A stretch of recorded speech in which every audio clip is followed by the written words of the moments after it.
288 पैकी जर आपल्याला 50 नावं लक्षात नसतील तर विचार करा त्या मतदारसंघाला न्याय कसा मिळणार? कोण ओढणार तो सगळा फंड?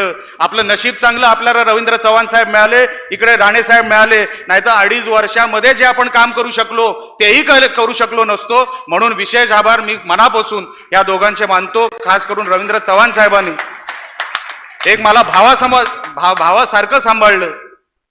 माझं गेलेलं पत्र कधी रिटर्न आलं नाही, ते काम होऊनच रिटर्न आलं. म्हणून मी मनापासून यांचे आभार व्यक्त करतो.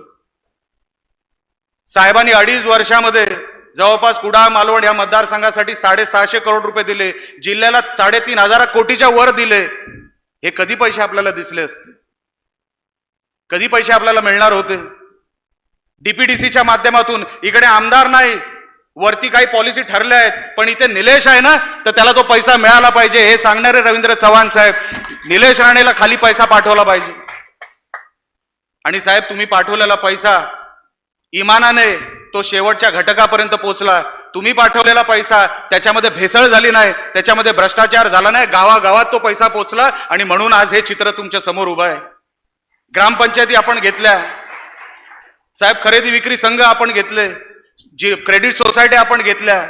हे सगळं का शक्य झालं? कारण का तुम्ही पाठवलेला 2.5 वर्षातला पैसा हा खाली तळागाळापर्यंत गेला.